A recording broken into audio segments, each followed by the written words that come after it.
Now for a look at the day's top business news, starting in Hong Kong, where the political crisis sparked by the pro-democracy protests isn't stopping China's top e-commerce firm from joining the financial markets. Here to tell us more, France 24's Brian Quinn.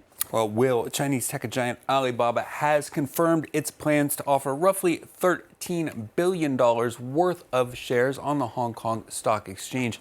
The company is calling the IPO a vote of confidence in the city that's been racked by chaos and violence amid months of massive demonstrations. Well, those protests have sent Hong Kong into recession and shattered its image as a stable financial gateway to the Far East. Solange Mujan reports. A financial move, but also a political one.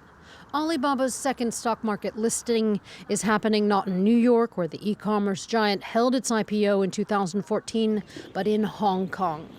The choice to raise $13.4 billion comes as a boost to the Asian business hub, as it's rocked by continued protests. The largest listing in 9 years in Hong Kong, it will also be paperless, a green move that's a first there, but also one that means investors won't have to queue at banks while surrounded by protesters. The head of Alibaba didn't mention the demonstrations, but reiterated his faith in the city, which is facing its first recession in a decade. During this time of ongoing change, we continue to believe that the future of Hong Kong remains bright. We hope we can contribute in our small way and participate in the future of Hong Kong. The move is also expected to garner goodwill from Beijing. The Chinese government is in the midst of a trade war with the U.S. Promoting a business-as-usual image, they've been eager for companies to invest closer to home.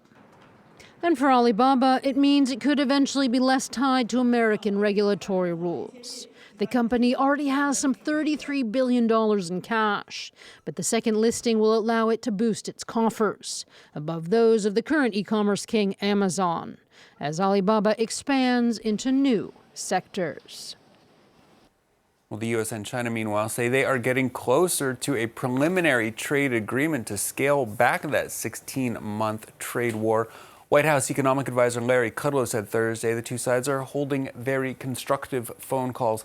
Beijing confirmed those discussions, but says canceling tariffs already existing is an important condition of reaching any such phase one deal. Take a listen. If both sides reach a first phase agreement, the rate of tariff cancellation should fully demonstrate the importance of this first phase agreement. China is willing to work with the U.S. to properly address each other's core concerns on the basis of equality and mutual trust.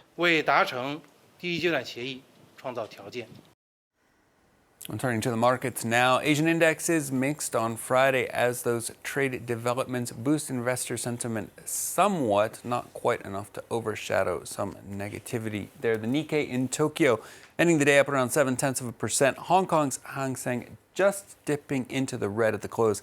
Chinese mainland indexes with some deeper losses. Shanghai down around 0.2%. The Kospi and Seoul finished the day up over 1%. Here in Europe, positive across the board. London's FTSE 100 up right around 0.5%. The CAC 40 here in Paris up just over 0.2%. DAX not too far behind as Germany avoided recession for the third quarter with its most recent economic data. Next, the annual summit of BRICS nations is currently underway in Brasilia. Brazil, Russia, India, China, and South Africa making up the bloc of developing economies that together represent 1/3 of all global output.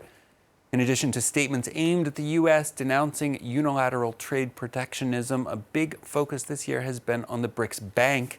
Set up in 2014, the bank aims to increase funding for infrastructure and development. Member countries calling on the bank to increase that funding, and they also say they want to boost membership beyond the core 5 nations.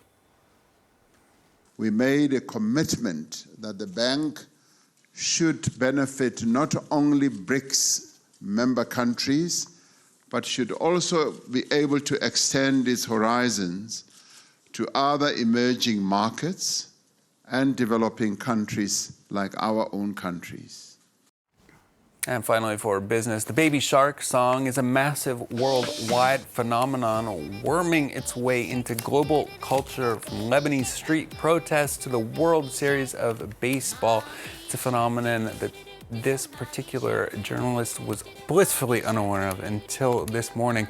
The song, published by South Korean creative studio Smart Study, is the 5th most viewed video of all time on YouTube with nearly 4 billion views.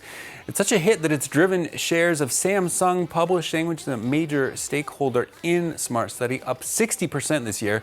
Well, Smart Study, the studio, is now planning its own IPO as the kids industry in Korea has quintupled over the past 15 years.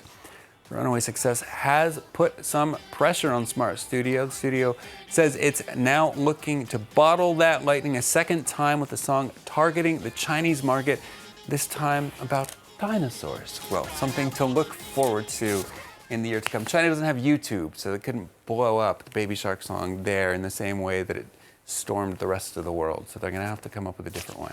I wasn't aware of that phenomenon either, but while watching that video, I was just hoping you would do the dance along with Well, at least you know the dance. You were ahead of me then. Okay, well, I saw it. I learned it there, Brian Quinn. You're giving me a revelation about Baby Shark and now in the future of dinosaurs, right? Indeed. All right, thank you, Brian. Look forward Brian to Quinn it. with a look at the business news. Typical